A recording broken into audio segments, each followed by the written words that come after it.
muchas gracias por acompañarnos nuevamente aquí en Estado Nacional las mañanas de los domingos. ¿De qué vamos a conversar hoy? Salud mental, ese aspecto de la vida integral de las personas que muchas veces no le ponemos suficiente atención o que a veces la ayuda que necesitamos o el soporte que necesitamos no está tan a la mano. Es también un aspecto de la vida de las personas que sufrió un durísimo impacto después de la crisis sanitaria y económica que se vivió tras la pandemia. ¿Demuestran las estadísticas realmente lo que está pasando en la mente de los costarricenses? ¿Cómo está atendiendo el país estas necesidades? Para conversar sobre el tema, permítame presentarle a los invitados que tenemos esta mañana. Nos acompaña el doctor Óscar Valverde, quien es director ejecutivo de la Fundación Pan y Amor, fundación que se encarga por velar por los derechos de la niñez y la adolescencia. Muy buenos días, doctor, qué gusto tenerlo nuevamente en Estado Nacional. Buenos días, doña Liliana, un gusto estar aquí hablando de un tema tan importante en la casa de todos los costarricenses. Así es. También está con nosotros el doctor Ángelo Argüello, quien es el presidente del Colegio de Profesionales en Psicología de Costa Rica, una organización que durante la pandemia realmente apoyó muchísimo en este servicio de línea de apoyo para la salud mental. Buenos días, doctor, qué gusto tenerlo por acá. Un honor estar acá, muchísimas gracias, y es un placer poder tratar con la población costarricense un tema tan importante como es la salud mental. Así es, y además nos va a acompañar de forma virtual la doctora Ana María Jurado, quien es investigadora del Instituto de Investigaciones Psicológicas de la Universidad de Costa Rica, que ha investigado ampliamente esta área. Buenos días, doctora, bienvenida. Gracias, muy buenos días y muchas gracias por darle relevancia a este tema tan importante, además de permitirme estar en tan buena compañía de mis colegas. Gracias. No, a usted las gracias por su tiempo. Vamos a comenzar, tal vez, don Óscar, definiendo qué entendemos por salud mental, para que esa sea la base de la conversación de lo que vamos a hablar el día de hoy sobre afectación y recursos que tiene el país para eso. Yo creo que lo más importante primero que hay que decir es que la salud mental es parte de la salud integral. No se puede tener salud en general si no tenemos salud mental. En ese sentido es una parte, es una dimensión de nuestras vidas que además es tremendamente importante porque establece un balance entre las necesidades personales, entre las condiciones personales y también las demandas que hay en el medio. En ese sentido, cuando uno tiene una salud mental adecuada, uno puede establecer relaciones nutricias adecuadas con las demás personas, con el mundo, con uno mismo. Puede ser una persona mucho más productiva, puede ser una persona también que se realice a lo largo de su vida y puede crecer y desarrollarse adecuadamente. Así es, doctor Argüello. Lo otro es que muchas veces cuando hablamos de salud mental, en realidad nos hemos acostumbrado a hablar desde la patología, es decir, desde cuando hay que atender y no desde cómo mantenerla o procurar la salud mental.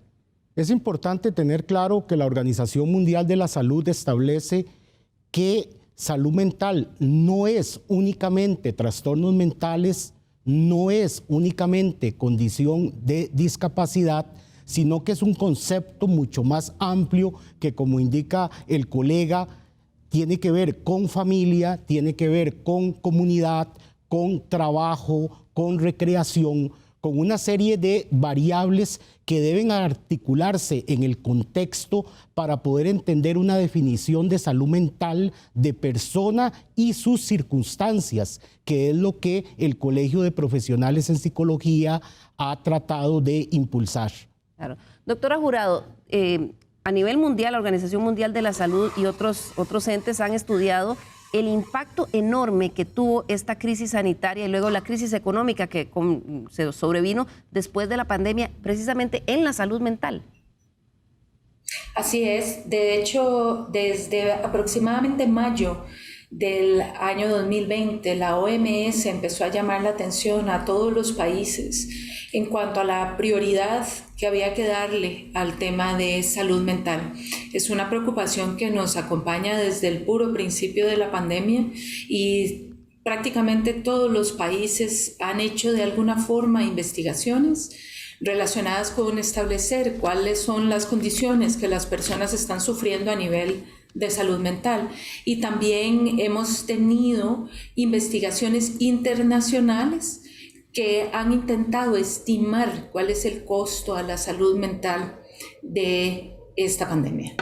Claro, y precisamente aquí en el país mucho se empezó a hacer un poco con el apoyo de la línea para salud mental, pero también se ha empezado a investigar el impacto que hubo en la población. Uno de esos estudios fue realizado por el Ministerio de Salud en conjunto con la Caja Costarricense del Seguro Social, la Universidad Nacional y la Universidad Estatal a Distancia. Ese estudio se llamó Estudio sobre la salud mental y relaciones con el entorno en los tiempos del COVID y se publicó el año pasado. En este estudio, mediante un cuestionario abierto que se colocó en Internet y que contestaron 6.786 personas, se evaluó el nivel de depresión, ansiedad y estrés que estaba teniendo la población. Vamos a ver en forma muy sucinta algunos de los hallazgos que tuvo este estudio. Y el primero de ellos tiene que ver con ansiedad. Un 43.7% de la población estudiada presentó sintomatología de ansiedad generalizada. ¿Qué significa eso, doctor Valverde? Bueno, efectivamente lo que pasaba en ese momento es que las personas sienten que lo que está sucediendo en el entorno rebasa sus capacidades para responder. Entonces tienen sintomatologías que incluso muchas son físicas, ¿verdad? Puede ser sudoración, sentir que le falta el aire, es un pensamiento constante, mascullante, decimos nosotros que es intrusivo, es invasivo, la gente se siente mal, ¿verdad? Es lo que las abuelas le decían a uno, es que siento como una desazón, como que algo malo va a pasar. Y esto efectivamente pasó, tal como dicen los datos, pero además, doña Liliana, déjeme decirle que de la población en general, cuando lo vemos en grupos etarios, la población que más ansiedad reportó tener fue la población menor de edad. Y esto establece también, tiene que ver con cómo los niños, niñas y adolescentes son particularmente vulnerables en situaciones de crisis porque sienten que tienen menos control sobre lo que está pasando en el entorno. Ahora vamos a ver más adelante en el programa el impacto específico que tuvo en esa población. Vamos a ver otro de los hallazgos que tuvo en la población en general, este estudio que hizo el Ministerio de Salud, la Caja Costarricense del Seguro Social, la UNED y la Universidad Nacional. El 61% de las personas que contestaron este cuestionario afirmaron que durante la pandemia tuvieron sintomatología depresiva durante la emergencia. ¿Cómo se identifica eso, doctor Argüello? Sintomatología depresiva, porque esto fue un cuestionario abierto. Claro, en ese caso es importante resaltar que hay una serie de síntomas que uno asocia al trastorno de depresión, que no necesariamente presentar esos síntomas significa tener el trastorno de depresión. Esto es muy importante porque para la psicología muchas de estas reacciones serían lo que llamaríamos una reacción normal, una reacción de ajuste a una circunstancia excepcional. Y de ahí que para los psicólogos y las psicólogas el ver estos síntomas como algo que se tiene que tratar de manera únicamente farmacológica fue algo de lo que más preocupó a nuestra organización, porque estos síntomas tienden a ser reactivos a las circunstancias y con el acompañamiento correcto a remitir. Por lo que el colegio fue enfático en hacer ver al Estado que necesitábamos de ese acompañamiento para no caer en una medicalización de las emociones, repito, normales ante circunstancias excepcionales como ha sido la crisis. Recordemos en qué consistió ese apoyo, esa era la línea de apoyo psicológico donde las personas podían acudir a ese recurso. Claro que sí, la línea Aquí Estoy, que está funcionando actualmente y que aprovecho para dar el teléfono 2272-3774, ha sido una línea que existe gracias en gran medida al trabajo voluntario de colegas que realizan desde el colegio y que le ha permitido a muchas personas, especialmente ante el déficit de recursos psicológicos, que para nadie es un secreto, existe en el primer nivel de atención de la seguridad social, tener acceso a una expresión emocional y de sentimientos y a un seguimiento telefónico que le permite restablecer el equilibrio y además encontrar soluciones y alternativas a sus circunstancias. En estos casos logramos que la persona observe sus redes de apoyo, sus recursos de afrontamiento y desde su biología natural supere esta situación sin caer en la medicalización como primera alternativa, que para nosotros los psicólogos y psicólogas no es lo correcto. Claro, y entender eso, doctor, lleva a que un paciente o las personas que puedan encontrar ayuda a tiempo y en etapas tempranas eviten, como usted dice, llegar ya a estadios donde pueda significar medicamentos, hospitalizaciones y disrupciones más graves en su vida normal. Claro que sí, lamentablemente nuestro sistema de salud funciona con base en un modelo aún muy reduccionista, biologicista, que parte del hecho de que se necesita salud mental cuando usted entra en una crisis, o como dirían popularmente nuestro pueblo, cuando usted bota el tapón y es llevado a urgencias y en el mejor de los casos es hospitalizado. Nosotros como colegio consideramos que en la medida en que haya un abordaje preventivo, como tratamos de hacerlo desde la línea Aquí Estoy, logramos anclar a la persona a otros recursos comunitarios, organizacionales, ONGs, como el caso del colega que dirige una, de forma tal de que estos recursos hagan innecesario la hospitalización del paciente. Así es, ese fue un recurso muy valioso con el que se contó la línea Aquí Estoy durante la pandemia, y los datos que veíamos anteriormente, los cuadros se referían a esos hallazgos que se hicieron durante la pandemia. Pero ¿qué estaba pasando anteriormente con la salud mental de los costarricenses? Para ver eso tenemos que ver un poco las estadísticas más en contexto y también cómo las está recopilando el país. Según los datos que recopila la Dirección de Vigilancia de la Salud del Ministerio de Salud, la incidencia de depresión, que vamos a ver en este gráfico, en el país en el 2007 se reportaron 56.563 casos. En el 2017, 56.563 casos. Ahí estamos hablando de diagnósticos en primera instancia. Para el 2018 se registraron 38.111 casos.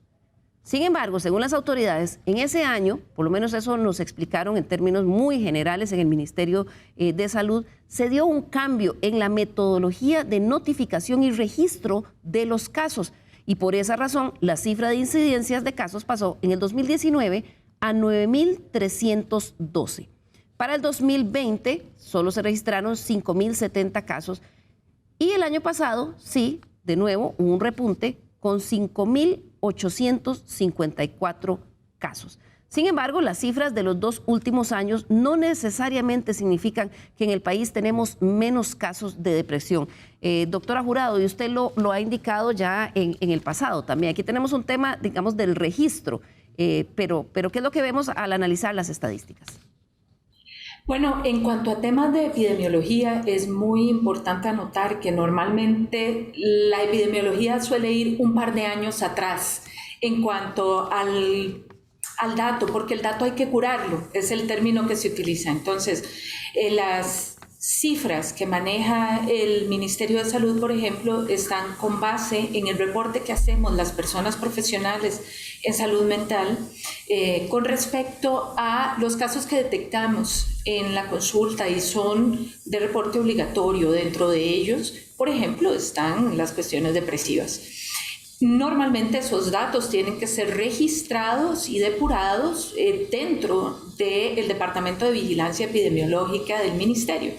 Y sí debo hacer la anotación que pues durante esta pandemia se ha hecho un trabajo titánico y un esfuerzo extraordinario en poder llevar casi que al día el registro de los casos por COVID-19. Pero eso probablemente ha incidido, no dudo, en el registro de otras patologías, puesto que la mayoría del recurso humano que normalmente se dedica a la vigilancia epidemiológica de todo el país para poder tener las estadísticas diarias y el registro diario de los casos reportados por COVID-19 implica trasladar el recurso humano de vigilancia epidemiológica específicamente hacia COVID-19. Entonces, creo que, y eso es una situación que han vivido la mayoría de los países, en cuanto a que la vigilancia epidemiológica, para poder tener un registro lo más preciso posible de la situación por el nuevo coronavirus, pues evidentemente ha incidido en el registro de otras condiciones, ¿verdad? Entonces, estos datos todavía, mi consejo es que esperemos algún tiempo antes de ver qué tan sólidos son, hasta que un poco pues, la situación epidemiológica pueda normalizarse y podamos prestarle atención a otras condiciones que a mí me parecen igual de importantes, ¿verdad? No voy a decir que no lo son para mí, y bueno, creo que todavía es mucho lo que nos falta en cuanto a comprender y poder tener una fotografía adecuada de cuál es la condición de salud mental en la que queda la población después de esto. Teniendo en cuenta que los datos que teníamos anteriormente, de los años anteriores, pues no tenemos un estudio epidemiológico, por ejemplo, en el país, para saber cuáles son las condiciones un poco más aproximadas de la población en cuanto a su salud mental. Entonces, doctor Valverde, si tenemos que suponer o esperar que tengamos un subregistro, ¿verdad? Y que el impacto de esto sea de una mayor magnitud en la población. Así es, doña Liliana. Bueno, no solamente por lo que dice Ana María, yo también me atrevería a decir que podría haber un subregistro debido a que todo el sistema de salud y los servicios de salud tuvieron que reorganizarse para atender prioritariamente la pandemia. Entonces, incluso, bueno, el doctor Argüello puede decirlo, incluso los servicios de psicología en el país también se modificaron y muchos mutaron incluso a la atención vía telefónica, por ejemplo, y probablemente eso hizo que muchas personas o dejaran de asistir a los servicios o se perdieran porque en la búsqueda del paciente por teléfono, obviamente sabemos que hay mayores dificultades para poder atenderlo, o las personas mismas dejaron de acudir a los servicios porque no querían exponerse a COVID, además de lo que ya de por sí estaban viviendo. Y si sumamos a esto que muchísimas veces, en el caso de niños, niñas y adolescentes, no se les cree las situaciones que está viviendo, ¿verdad? Desde el punto de vista emocional, o hay sintomatología depresiva que está enmascarada a través de dolores de cabeza, dolores de estómago, irritabilidad, pues muchísimas veces, obviamente, eso no va a aparecer reportado en los registros. Y ahí es donde uno podría decir que esto que aparece en la estadística es apenas la punta del iceberg de algo que tenemos que ver que es mucho más profundo y más seria y más peligrosa. El doctor Ángelo Argüello, además de ser el presidente del Colegio de Profesionales en Psicología, ejerce en un servicio de psicología en un hospital nacional. ¿En cuál y cómo lo vivió, desde donde usted lo vio, el asegurado, el costarricense? Bueno, a propósito de lo que menciona el colega, yo trabajo en el Hospital Especializado Psiquiátrico Roberto Chacón Paut, y claramente el tener que mudar la consulta externa a lo telefónico por un tiempo tuvo un impacto enorme en términos de tener la cobertura que se quisiera de las personas y poder también recibir de ellos los datos que requerimos epidemiológicamente. Porque el teléfono, digamos que no nos garantiza la confidencialidad que nos garantiza el consultorio. Entonces, muchas veces, por más esfuerzo que hiciera el profesional, hubo información que no se pudo recoger. Por mencionar un ejemplo, yo me destaco como terapeuta de familia en el hospital. Algo que afectó en ese caso a esa modalidad de tratamiento es que durante mucho tiempo no fue posible atender a las familias presencialmente, cosa que no se podía trasladar al plano virtual o telefónico por el tipo de dinámica que implica la terapia familiar, pero con más razón se estaban dando una serie de circunstancias no patológicas que también son salud mental. Me refiero a problemas en la disciplina de los niños y los adolescentes. Claro, más en un entorno tan disruptivo como el que tocó con la pandemia, que eran clases virtuales con todo el mundo en la casa, con los papás trabajando y las madres sobrecargadas. Bueno, uno de los motivos principales de llamada a nuestra línea eran madres o padres desesperados, porque una cosa, digamos, era disciplinar a los hijos en modo normal, presencial, educativo, y otra cosa era disciplinarlos en eso que he llamado yo como un iglú, donde estaban los niños en sus cuartos con un gran frío socioafectivo que no recibían de los grupos de pares, y que el colega experto en el área lo puede explicar mejor que yo, pero que de una u otra forma generaba reacciones de ira, de irritabilidad, de frustración, de tristeza, de insomnio, de falta de apetito, que los padres no sabían qué hacer porque nunca se habían enfrentado a esto. y decimos, bueno, busque ayuda en la seguridad social. Y lamentablemente nos topamos con un sistema donde el primer nivel no cuenta con el recurso psicológico que se necesita. Como colegio nosotros hemos sido enfáticos en decir que de acuerdo con los datos de la Caja Costarricense de Seguro Social, existen más de 1000 EVAIS en Costa Rica. Y estos equipos básicos de salud integral deberían incluir al psicólogo como parte de su plantilla para que estas familias puedan acudir a los EVAIS y no toparse solo con el servicio de un médico que en el mejor de los casos podrá tratar de aliviar el problema con medicamentos. Pero actualmente no se cuenta con ese registro en los EVAIS. No, porque los datos están ahí. Con el recurso, me refiero, con el psicólogo. El primer nivel, como 1000 EVAIS, cuenta con alrededor de 100 psicólogos. Y esos datos los tiene la Caja, es decir, un 10% de los EVAIS, solo que los ponen en un segundo nivel. En segundo nivel, lo que llaman áreas de salud. Pero si yo tengo un problema físico, yo llego al EVAIS mañana, en el momento que llego al EVAIS, llego y me van a dar cita con el médico general. Hoy por hoy, una madre va desesperada a un EVAIS porque encontró a su hijo consumiendo sustancias psicoactivas en ese cuarto en el que se perdió durante estos 2 años de pandemia, y para acceder al psicólogo va a tener que hacer un proceso que quien lo ha hecho sabe lo que toma, porque lamentablemente los equipos básicos de salud no tienen la oficina del psicólogo en el EVAIS como debería estar, como está la oficina del médico. Y eso ha sido nuestra lucha por muchísimos años, porque significaría que los EVAIS siguen viendo la salud como si fuera un problema únicamente físico, y como hemos visto no es así. Y ya en la segunda parte vamos a hablar sobre ese impacto enorme que tuvo la salud mental de niños y adolescentes. Pero antes de terminar, esto que mencionaba el doctor Argüello, del impacto real que genera los problemas en la salud mental, lo podemos ver desde varios puntos de vista. Vamos a ver, por ejemplo, cuál es el impacto que tiene en términos de incapacidades, es decir, las personas que llegan a un punto de la patología que necesitan una incapacidad, lo cual tiene con un impacto económico para la familia, para el sistema de seguridad social. Veamos las estadísticas. Anteriormente estábamos hablando de los casos de depresión, los que veía la Dirección de Vigilancia de Salud, que registra la cantidad de diagnósticos por primera vez. Esta otra estadística que tenemos aquí en pantalla es el panorama en cuanto a la cantidad de personas que la Caja Costarricense de Seguro Social incapacita por año debido a episodios depresivos o de trastornos depresivos recurrentes. Esto es la cantidad de personas. Algunas de esas personas podrían haber tenido una o más incapacidades. En el 2017, 12.634 personas. En el 2018 se registraron 11.512 pacientes que tramitaron una incapacidad ante la institución.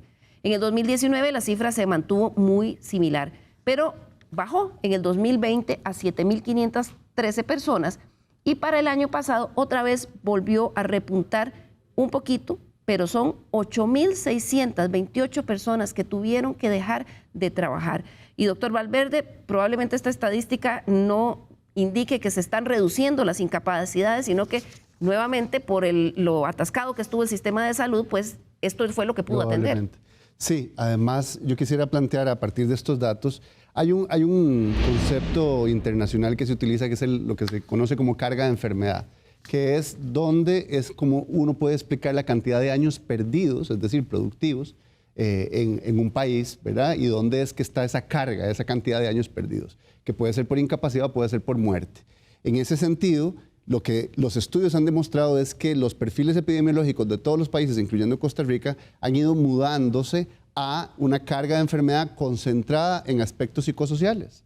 Y aquí estamos hablando de depresión, temas de violencia, por ejemplo, temas vinculados obviamente al suicidio, que es violencia contra sí mismos, o temas vinculados a la ansiedad. Entonces, digamos, estos datos que usted nos ha suministrado, doña Liliana, y que la caja registra, obviamente lo que nos muestra otra vez es una línea de toda la cantidad, digamos, de explicación que podríamos obtener sobre lo que está pasando en nuestro país y el impacto que está teniendo la salud mental o la falta de salud mental en términos productivos, por una parte, en términos institucionales, porque esto obviamente lo costea la institucionalidad también, y en términos humanos, porque obviamente un papá o una mamá que está en una situación de depresión tampoco puede cuidar a sus hijos bien, tampoco puede estar bien, es decir, también impacta a una familia. Entonces, en ese sentido, yo creo que es muy importante que empecemos a mirar más allá, incluso ya hay muchos organismos internacionales que vienen insistiendo, no solo en la pandemia, que hay que generar una inversión mayor en materia de salud mental. No es casual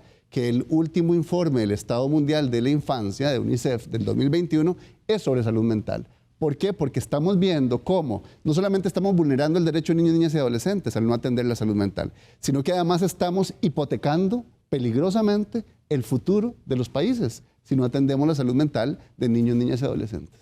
Así es, y para terminar de redondear cuáles son esas consecuencias dramáticas y terribles que tienen los problemas de salud mental, está la otra terrible y lamentable estadística, que es la cantidad de muertes por suicidio. Y vamos a verla en este cuadro, donde también vemos un comparativo de cómo se ha estado comportando en los últimos años. Como vemos, las cifras de intentos de suicidio, estos son intentos, no muertes, sino las ideaciones que llegan hasta un intento de suicidio, se habían mantenido más o menos estables, con cifras lamentables entre el 2017 y 2018, de menos de 2.000 casos. Para el 2019 aumentó a 3.188. La estadística nos dice, por lo menos la que está registrada ante la Dirección de Vigilancia de la Salud, que para el 2020 se redujo a 1.786 y el año pasado nuevamente, lamentablemente, tomó la tendencia al alza con 2.156 casos. Doctora Jurado, probablemente esta reducción que hubo en los 2 últimos años tenga que ver también con la presencialidad que podría, en algún caso, evitar algunas de estas intentos. No solo tiene que ver con eso, o sea, tiene que ver con que en muchísimas ocasiones las familias, por ejemplo, durante todo el 2020, las personas podían estar en sus ambientes familiares un poco con mucho más apoyo, mucho más vigilancia, voy a decir, por parte de sus familiares, y entonces eso evidentemente significa una reducción, por lo menos durante el 2020, y dentro de incluso lo que Ángelo estaba diciendo antes en cuanto a los estresores y cómo la pandemia es una situación de estrés muy significativa para la mayoría de las personas. Nos dice, bueno, es que la gente va a tender a recuperarse de este tipo de impactos. Y es verdad, las personas van a tener esa tendencia, pero sin embargo, la situación estresora no ha acabado, se sigue manteniendo en el momento presente, y entonces eso hace que evidentemente la salud mental, la capacidad de afrontamiento de las personas a esta situación se va agotando progresivamente, y entonces es natural que esperemos un empeoramiento progresivo de las condiciones a nivel de salud mental, es decir, una cosa que llamamos una cronificación, o sea, reacciones que en el primer momento de la pandemia eran esperables y eran totalmente entendibles, ya que era una situación claramente difícil, claramente retadora para la población mundial probablemente.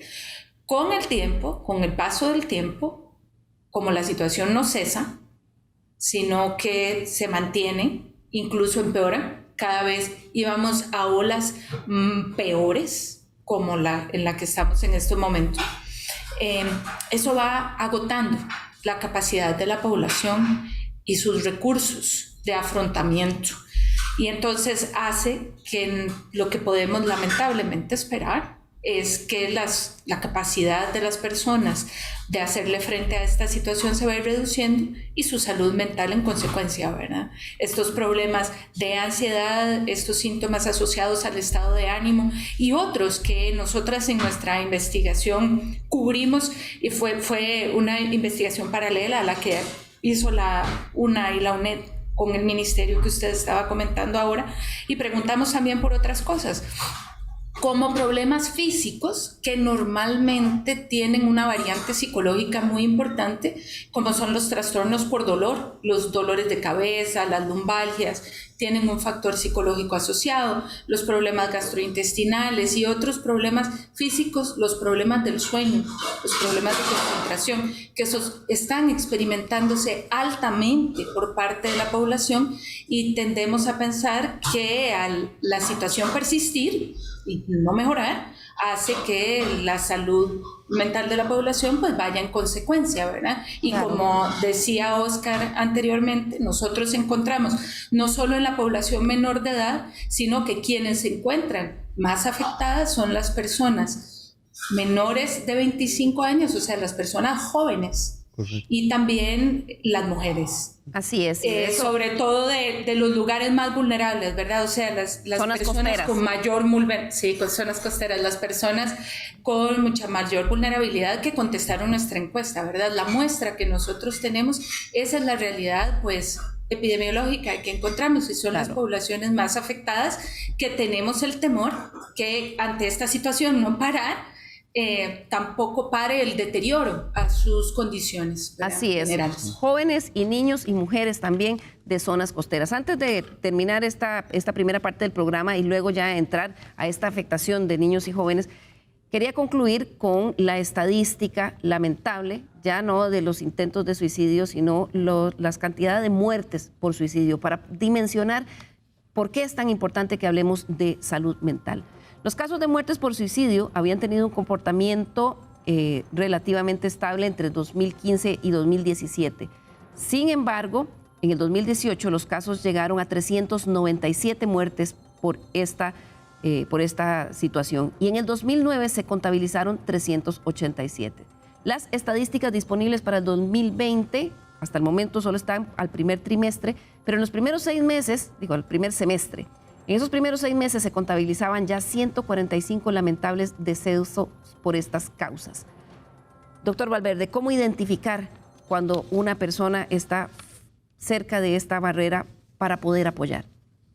Bueno, en realidad el tema del suicidio es realmente complejo, porque algunas personas consideran que el suicidio es algo que tiene que ver con un trastorno, y no necesariamente. Las personas pueden verse normales y felices, ¿verdad? Como la gente piensa, y pueden llevar una situación de dolor emocional profundo, generalmente muy extendida en el tiempo, que precisamente los hace sentir que están solos y que no tienen ninguna otra salida más que acabar con su vida. Usualmente, lo que uno puede encontrar en los estudios es que hay en realidad una posición ambivalente ante la muerte. En realidad no necesitan, no quieren morir, lo que quieren es acabar con esa situación de dolor profundo, emocional, que han tenido por muchísimo tiempo. Y obviamente eso a veces nos dificulta muchísimo el tema de atender a alguien si no se comunica o si no estamos claros de cuáles son las señales. Entonces hay que estar muy cuidadosamente atentos, porque también lo que los estudios nos han demostrado es que niños, niñas, adolescentes y personas en general tienden a hacer mensajes vinculados a yo preferiría no estar, preferiría dormirme y ya no despertarme, o hacer cosas, digamos, vinculadas a empezar a regalar sus pertenencias, o cuando uno empieza a pensar en sintomatología depresiva, digamos, como de que ya ni siquiera se interesa por actividades que se interesaba, es mejor estar atentos, es mejor preguntar, hablar de esto. Esto es una cosa muy importante en salud mental.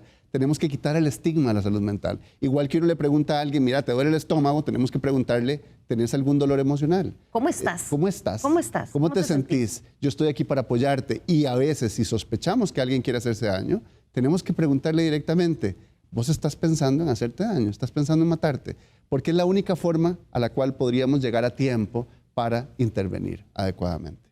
Vamos a hacer aquí nuestra primera pausa comercial, y al regresar vamos a seguir hablando de este tema, cómo poder ayudar y también cómo regresa a clases la salud mental de nuestros niños y jóvenes.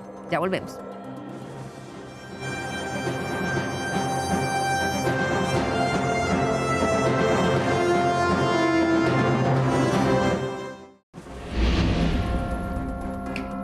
recuerde que puede escribirnos al correo l.carranza@teletica.com.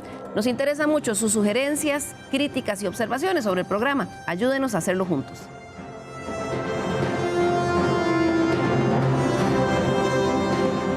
Muchas gracias por continuar con nosotros hoy aquí en Estado Nacional, que estamos hablando sobre salud mental, cómo podemos procurarla, cómo podemos identificar en forma temprana los problemas, y también está el Estado, las organizaciones de salud respondiendo verdaderamente a las necesidades. En esta segunda parte vamos a hablar sobre una de las poblaciones que ha resultado más afectadas, niños y jóvenes. Y quiero empezar este segmento compartiéndole algunas de las cifras que nos compartió la Fundación Pan y Amor sobre ese impacto que tuvieron estos pequeños después de una crisis sanitaria que los prácticamente metió en la casa y les hizo olvidarse de la interacción con los pequeños. Veamos, por ejemplo, este dato extraído del U-Report de diciembre del 2020. Entre la población de 13 a 35 años, un 45% de ellos aseguró haber tenido una percepción pesimista sobre el futuro. Doctor Valverde, ¿qué implica que un niño tenga una percepción negativa del futuro? Es terrible. Dice todo lo mal que estamos haciendo como sociedad, todo lo que nos falta, todos los desafíos que tenemos. Yo tuve una profesora en la universidad que quiero muchísimo y que decía que quizás los niños no tenían proyectos de vida, pero sí tenían sueños. Y es un buen indicador tener sueños. Cuando uno habla de que los niños, niñas, adolescentes o jóvenes no tienen una percepción positiva del futuro, es como decirles, les robamos los sueños. En ese sentido, digamos, yo creo que parte de lo que los desafíos tenemos que identificar como desafíos de la política pública es precisamente asegurarnos cómo les damos entornos de soporte, de apoyo y de oportunidad para que ellos efectivamente creen que lo que viene puede ser mejor. Ahora, Ana María planteaba algo que es importante. Cuando ya sentimos que la cosa no termina, particularmente en la pandemia, ¿verdad? Que la cosa no termina, que viene una nueva variante, que viene una nueva ola, que seguimos encerrados, que volvemos a clases pero que nos devuelven a la casa, pues obviamente empezamos a sentir que esto ya no tiene ninguna salida. Pero lo que es cierto es que la desesperanza en el futuro es algo que venía presentándose en niños, niñas, adolescentes y jóvenes ya desde hace algún tiempo. Desde antes de la pandemia. Sí. Sí, ya la pandemia lo que vino fue efectivamente a, digamos, a subrayar cosas que ya venían mal desde antes. Entonces, en este sentido, yo creo que es muy importante que como personas adultas en general, que somos corresponsables sociales de la protección de los derechos de niños, niñas y adolescentes, entendamos que tenemos que construir juntos, ya no pensando en que esto solo le toca al gobierno. El gobierno entendemos y reconocemos que hace sus mejores esfuerzos. Probablemente tenemos que revisar qué hay que hacer mejor, pero también el sector privado y por supuesto las familias y las comunidades. Tenemos que involucrarnos en asegurar entornos de apoyo para que los niños, niñas, adolescentes y jóvenes sientan que el futuro es promisorio. Una cosa es que durante la pandemia los chicos hayan dicho que tenían una percepción negativa o pesimista del futuro, pero veamos en términos de depresión y ansiedad, ¿qué es lo que encontró este reporte? Vemos, sin duda, una de las poblaciones más vulnerables fueron los jóvenes y adolescentes. Y entre la población de 15 a 17 años, un 74.4% manifestó haber sufrido depresión durante la pandemia. Esto es muy interesante porque este dato tiene que ver con el informe del Ministerio de Salud de la Caja. Y lo interesante es que cuando uno ve los grupos etarios, este es el grupo que más reportó depresión. Es decir, es el grupo que más afectados tuvo. El segundo grupo fue el de 50 a 59 años, si mal no recuerdo. Esto lo que nos plantea es la vulnerabilidad en la que viven niños, niñas y adolescentes. Aquí estamos hablando de chicos de 15 y 17 años, ¿verdad? Que fueron particularmente afectados y que normalmente, bueno, probablemente los adultos estábamos preocupados por el trabajo, por la economía, por la salud, por las pérdidas, ¿verdad? Claro, hay muchas muertes en la familia. Hubo muchas muertes. Donde además, incluso no se pudo ni hacer el duelo de despedirlo en un funeral, exactamente, por ejemplo. duelos. Y hay además, particularmente en niños y adolescentes, perdieron su cotidianidad.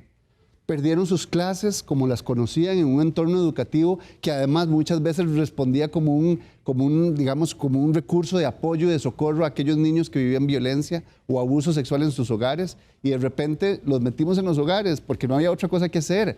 Obviamente esos niños estaban particularmente vulnerabilizados y encima les quitamos los amigos, porque bueno, nosotros no, la pandemia, ¿verdad? Porque al estar solos en sus casas, obviamente perdieron el contacto con sus amigos. Los chicos que tenían conexión con Internet probablemente estaban más vinculados a través de Internet, pero no es lo mismo. Un regulador emocional básico en la adolescencia y en la niñez es la relación con los iguales, con los pares, y eso también se los quitamos. Entonces, estas cifras no nos asustan porque efectivamente lo que demuestra es cómo impactó la pandemia a partir de la ruptura de la cotidianidad de esos niños y niñas. Vamos a ver también en términos de ansiedad cuáles son esos primeros índices de afectación que se han encontrado con estos estudios que son iniciales, ¿verdad? Como decían los expertos, habrá que ver posteriormente. Entre esa población de entre 15 y 17 años, casi un 52% manifestó haber experimentado síntomas de ansiedad durante la crisis sanitaria. Doctora Jurado, al no estar en las aulas, tener los padres trabajando en casa, algunos tomando clases en plataformas digitales y otros simplemente recibiendo copias de las guías de educación sin papás que pudieran apoyarles, ¿cómo va a marcar el futuro? O tenemos idea, porque una situación como esta, pues no, en realidad en los últimos 100 años no la tenemos registrada, de que en 2 años estos chicos perdieran totalmente la interacción social. ¿Cómo podría marcarlos a futuro y cómo deberíamos estar trabajando en esa afectación futura? Un poco enlazado con lo que Oscar decía, entendemos que pues fueron medidas necesarias que hubo que tomar en su momento, teniendo en cuenta que era lo que teníamos a disposición y a mano, pero ahora estamos ante la búsqueda de los paliativos para lo que los jóvenes y los niños, niñas y adolescentes han sufrido en esta situación. Creo que además no solo podemos esperar una dificultad en cuanto a emociones, sino también una pérdida muy notable de oportunidades del desarrollo de habilidades sociales para interactuar con sus pares.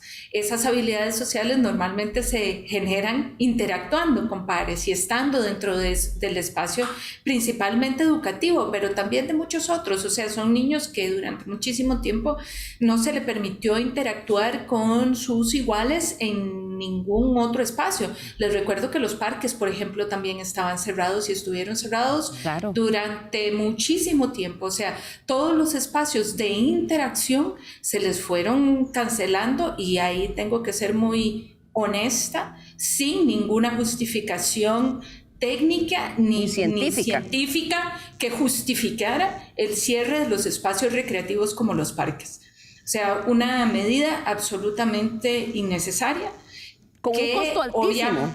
Con un costo altísimo. Un costo, bueno, no ¿verdad? Eso, yo entiendo que hubo medidas que eran necesarias, que tenían su validez científica, pero esa definitivamente no. Y la propia UNICEF, que mencionaba ahora Oscar, insiste en que las escuelas tienen que ser lo último en cerrarse. Correcto. Y lo primero en abrirse en este tipo de situaciones. Y temo decir que hicimos probablemente todo lo contrario. Entonces, estamos en una situación donde, sí, está bien, tenemos que decir, pues eran las medidas que teníamos, lo entiendo, pero también tenemos que tener criticidad en el sentido de que estas cosas no vuelvan a ocurrir. Escuché, doctora Jurado, a una periodista en los Estados Unidos, estaba entrevistando a un experto en estos temas, y este experto le dijo, el tema más invisibilizado por los medios de comunicación, y hablaba de Estados Unidos, es esta situación con los niños. Porque todos estamos centrados en la otra parte, y esto va a tener una factura a futuro.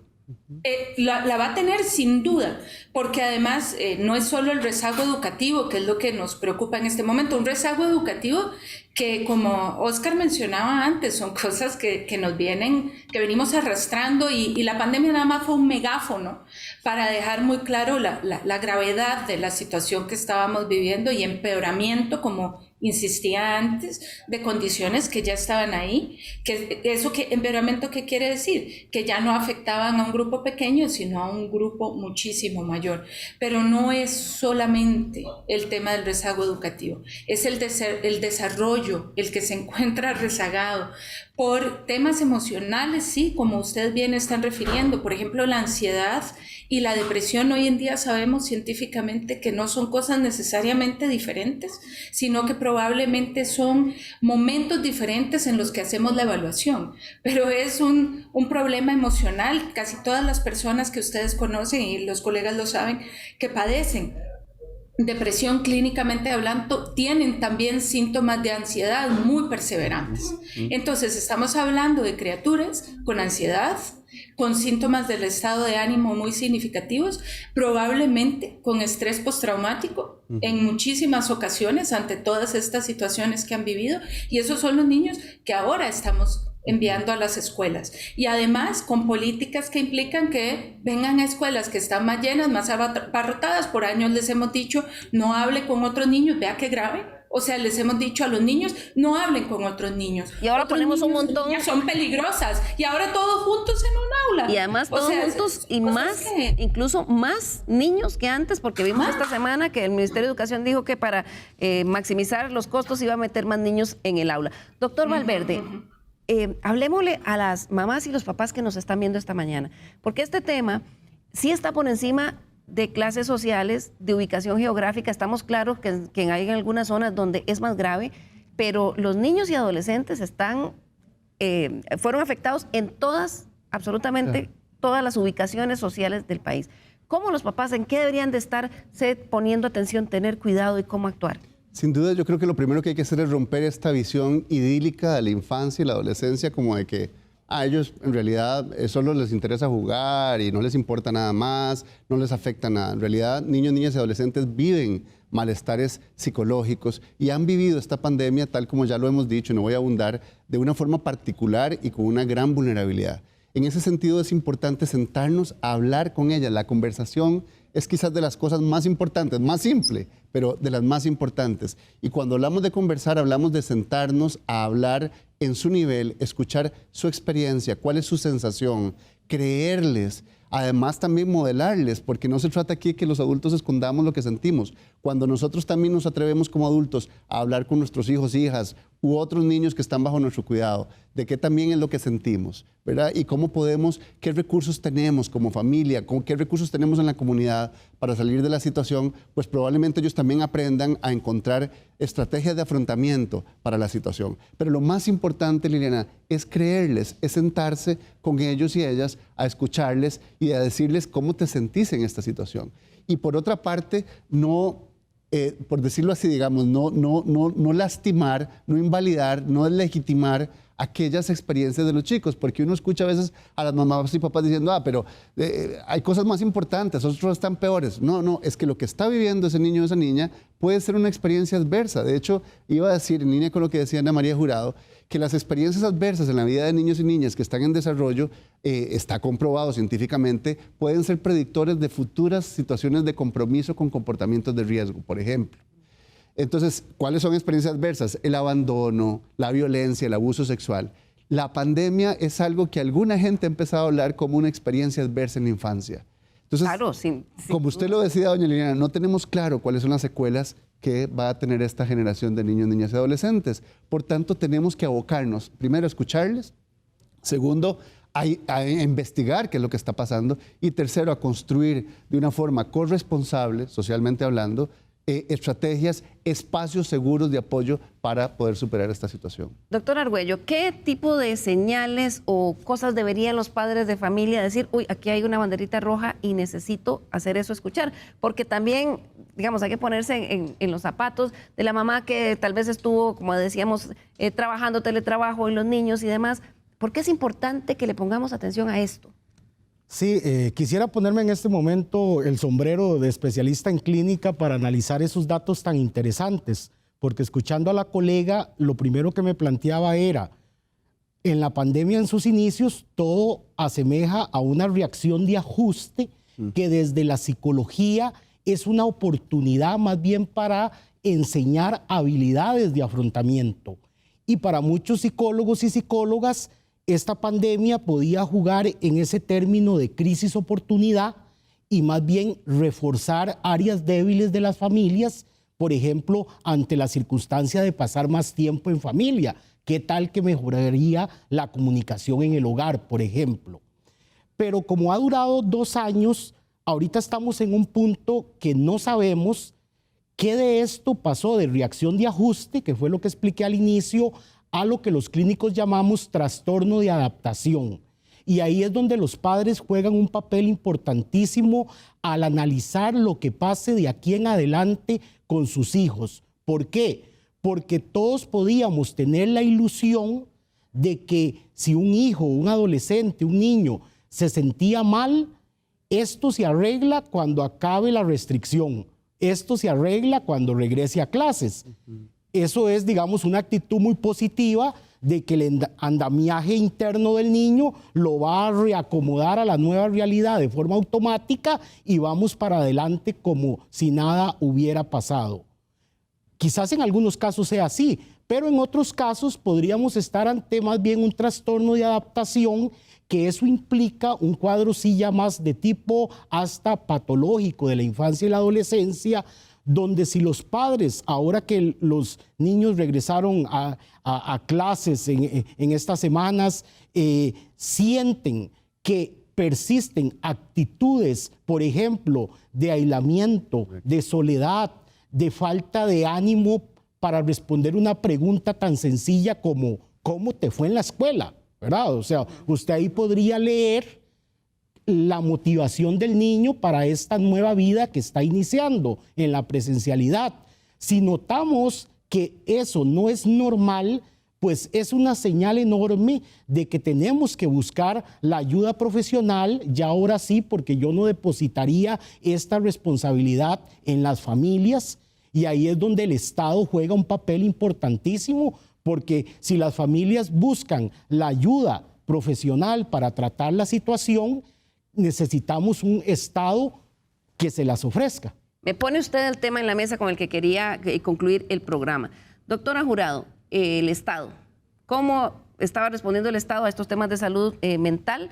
¿Y qué es lo que nos hemos encontrado después de la pandemia? Porque entiendo que la Secretaría Técnica de Salud Mental está sin su director, porque ese se pensionó desde el año pasado, está descabezada, y además la ejecución presupuestaria de esa Secretaría Técnica de Salud Mental, que es el ente encargado de este tema, también era bajísima. Muchas gracias de verdad por sacar ese tema. Siempre un tema difícil para tratar, para realmente abordar.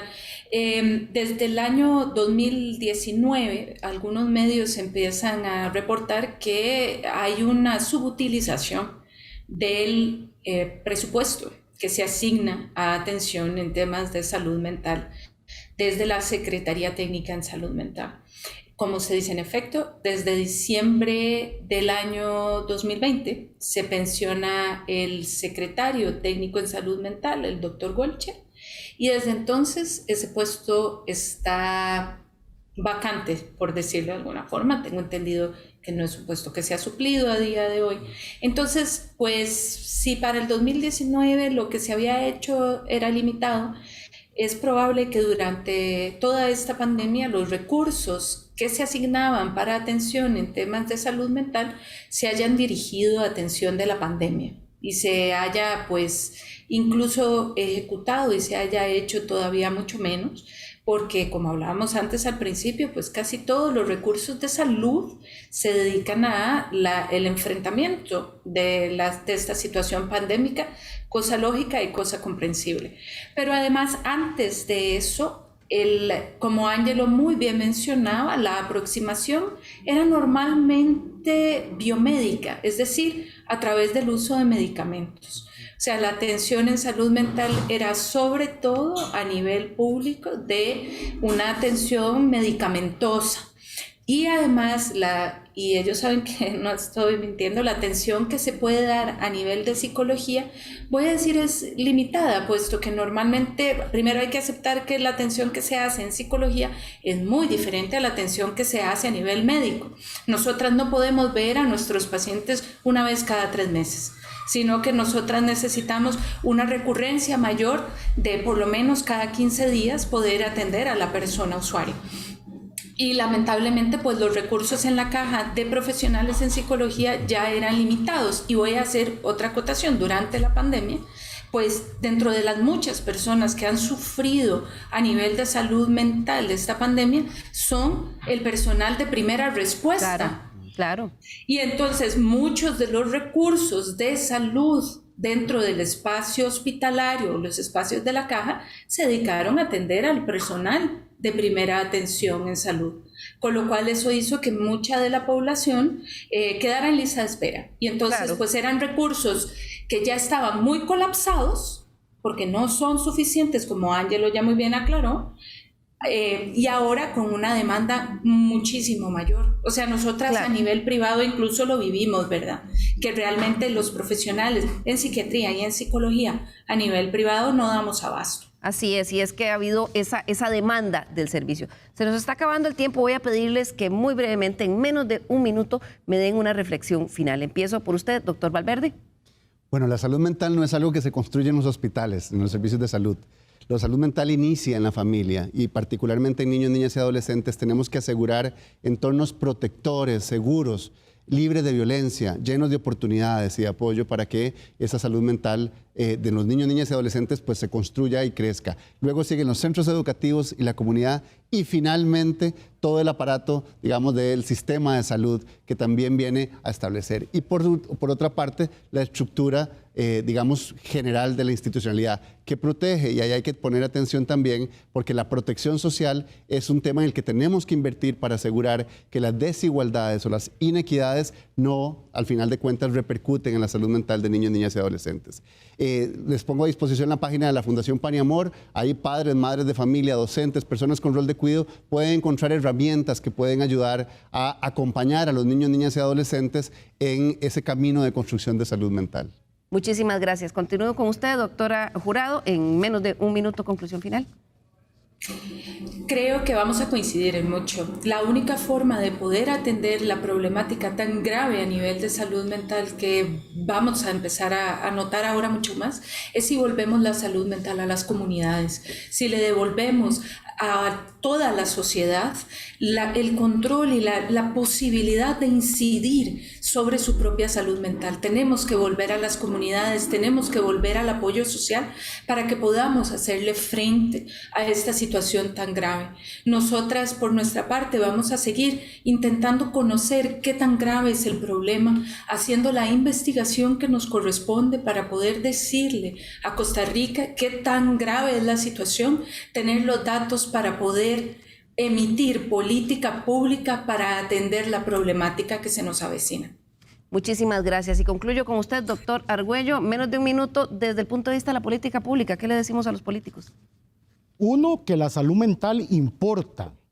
2, que el Colegio de Profesionales en Psicología ha puesto a disposición de los legisladores a los mejores expertos y expertas en salud mental para construir la Ley Nacional de Salud Mental que vendría a reforzar todas estas dificultades que hemos mencionado el día de hoy, que vendría a conceptualizar una salud mental como debe ser desde lo social, desde lo comunitario. Y 3, que tanto nos importa la salud mental que como colegio hemos invitado al candidato de Liberación y al candidato del Partido Progreso Social Democrático para que se sienten con nosotros en el colegio y conversemos profundamente sobre salud mental, un tema que a nuestro entender estuvo ausente en la mayoría de los debates de la primera ronda. Muchísimas gracias, doctor Argüello, a todos nuestros invitados y a ustedes por acompañarnos. Recuerden, no olvidemos preguntar, ¿cómo están? Nos vemos el próximo domingo.